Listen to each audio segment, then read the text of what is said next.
Interessante, você falou do LFG. Quando eu dava aula no LFG, vamos imaginar há 10 anos isso, há 15 anos, eu me lembro de receber algumas perguntas assim, professora, seus pais liam a Constituição para você quando você era criança? Te ninavam lendo o artigo 5º, porque você decorou tudo, você sabe tudo. E assim, alguns, quando conheciam a minha história de vida e entendiam de onde eu vim, né? Que já é uma realidade muito mais privilegiada, por exemplo, do que os meus pais tiveram. Meus pais começaram a trabalhar e eles ainda eram crianças.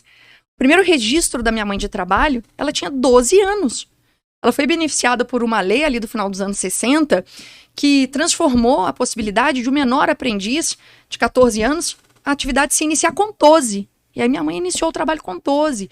Meu pai, mesma coisa, com trabalhos informais que hoje são, assim, desempenhados, né, por uma classe popular uma classe bem popular, bem baixa. Meu pai engraxava sapato. Ele lembra com carinho que o tio Pedrinho dele construiu a caixinha dele de engraxate, ele parava em frente à casa da avó e tal.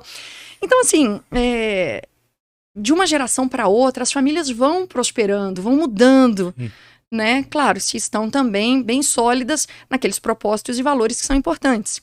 Né, que eu acho que hoje saiu de moda, mas sua família como a minha, meus pais são casados há mais de 40 anos.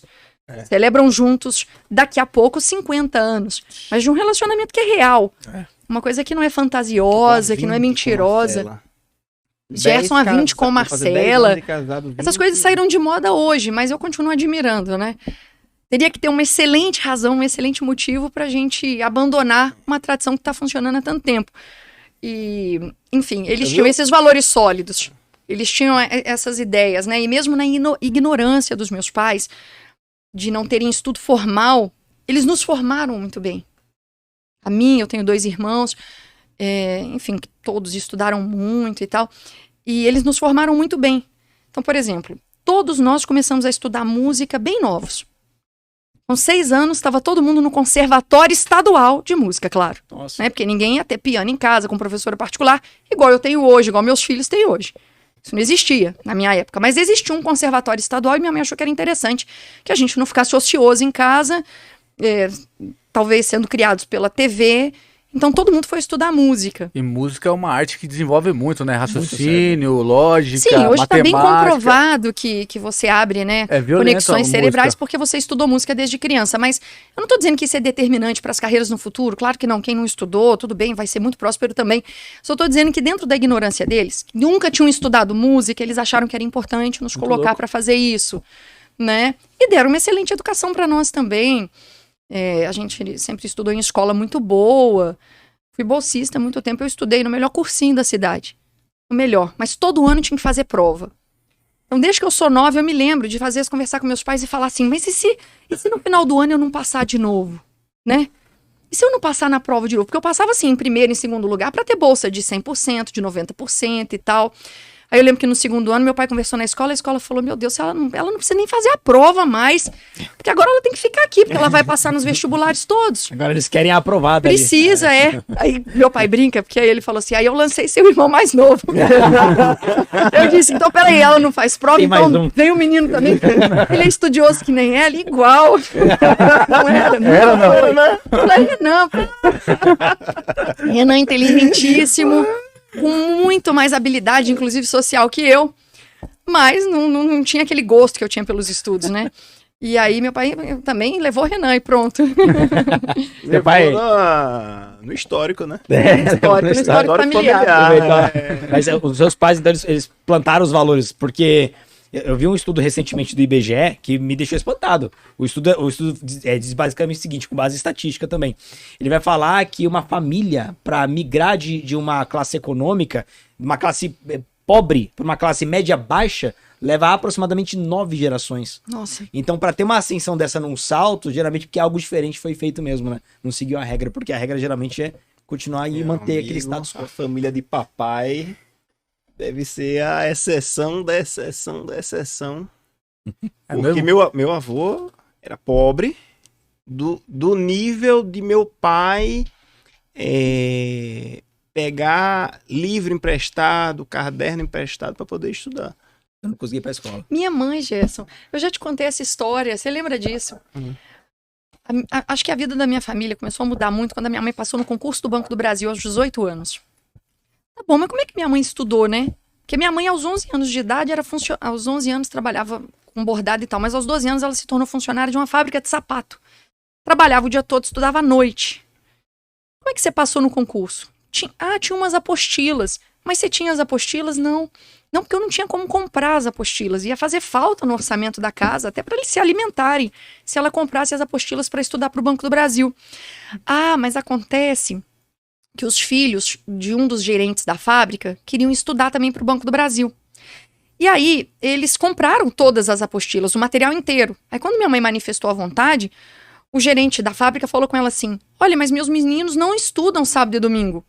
Você não quer pegar o material sábado e domingo devolver à noite? Nossa. Isso a gente pode fazer por você. Porque comprar de novo, né, um material caríssimo na época. Aí minha mãe aceitou. Aí minha mãe, sábado, acordava bem cedo, ia na casa deles, pegava as apostilas, levava pra casa dela, lia. Aí ela fala, eu não podia nem encostar. Não, eu tinha medo de encostar na apostila, né? Porque eu podia estragar uma página, alguma coisa assim. Aí ela tinha um caderninho dela, o que ela achava mais importante. Ela resumia, punha no caderno dela para ela ler durante a semana. Então, durante a semana, ela revisava as anotações.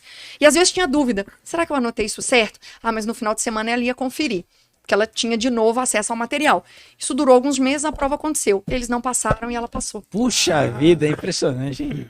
Que história, hein? Caramba. Natália? Posso te dizer? Nada resiste a um coração com muita vontade. Nada. Que história, hein? Uma menina de 18 anos, né? Não, ela 18 anos. ela falando isso, eu lembrando de meu pai, porque estudou pelos livros emprestados, dizia para meu avô que queria fazer medicina. Ele dizia que não. Né, assim, pobre não pode ser médico. Filho de pobre não é mas eu vou. Aí ele ficou na casa de um tio, assim, que não é que tio próximo, né? Aí disse, pode ficar lá. Essa história é incrível. E o pessoal lá também estava fazendo vestibular para federal, né? Ele foi fazer para medicina e os primos que estavam ali foram fazer para direito, né? E disseram para ele, chama tabaréu lá na minha região, né? Você é um tabaréu do interior, tem chance nenhuma de passar em concurso, você nem o que é que você veio fazer aqui para fazer esse vestibular. Inclusive não tem vaga no carro, né? No Fusca lá. Você vai ter que ir a pé. Aí ele foi a pé. A prova naquela época eram 5 ou 7 dias. Então todo dia tinham 100 questões de uma matéria. Ia, voltava, dormia, escutava essa história. Ia, voltava. Resultado da prova, ele passou para medicina. Todos reprovaram em direito. Quando conseguiram passar, foi na universidade na particular. E meu pai era professor de medicina legal dessa faculdade. Olha só. Que volta que o mundo dá, hein? Pra você ver como é que o mundo E dá. você... Essas duas histórias das duas famílias foram marcadas pela educação. Sim, sem dúvida. O valor da educação, como ela consegue, de alguma forma, mudar as histórias, né? E para os filhos o exemplo passa, né? O pai pode ensinar o que quiser, mas no final das contas o que passa é o exemplo, né? O exemplo passou. Claro, porque a gente conhece as histórias, a gente sabe de onde a gente veio. Sem dúvida. E viveram parte disso, né? Você falou que você já tinha nascido quando tava as apostilas lá com sua mãe estudando? Não. Você não tinha nascido ainda? Não. Ah, tá. Eu vi você falando que tinha medo de... Acho Não, que era ela que tinha medo. Minha mãe tinha medo, assim, de encostar nas apostilas e estragar uma página, derramar uma água e tal. Ela tinha muito cuidado porque o material não era dela, né? Nossa. É engraçado como as pessoas que sofrem, assim, pra conseguir, geralmente conseguem. É meio quase uma matemática, assim, quem sofre pra caramba e rala, dá aquele valor, pode demorar um pouquinho, mas sempre consegue, velho. Dá o valor. O nego que tem tudo na mão, parece que demora mais até às vezes. Fiquei até curioso do caso do Gerson, pelo seguinte, aí seu pai é médico. Meu pai é médico. E não teve pressão da sua família pra você seguir, porque você foi uma área completamente diferente, né? Não, talvez quisessem. Nunca teve no interior, tipo assim, mas nunca me expressaram isso diretamente, não. Lá em casa era assim, estudo era a coisa mais importante que existia. Minha irmã era um gênio dos estudos. 10, 9, 10. Eu era o Renanzinho, né? E são esses era que mais 5. Mas a minha cabeça funcionava assim. Tipo, eu tenho que dar um jeito. Tipo, essa vergonha, nunca reprovei matéria de faculdade, nunca reprovei no colégio, nada. Mas eu dava meu jeito. Mas não era o 10 e 9 da minha irmã, né? Mas consegui passar nos concursos, consegui conquistar as coisas que eu queria conquistar. Mas, assim, a minha mente era sempre no seguinte sentido. eu vou fazer no esforço mais eficiente possível. Eu não vou me esforçar, eu vou fazer o máximo de esforço para ter aquela eficiência, né? Eu não vou onde não vai dar certo, eu sempre queria fugir disso, para não perder tempo e esforço. Sempre Então, esforço calculado. Né? isso sempre na minha cabeça, sempre foi assim.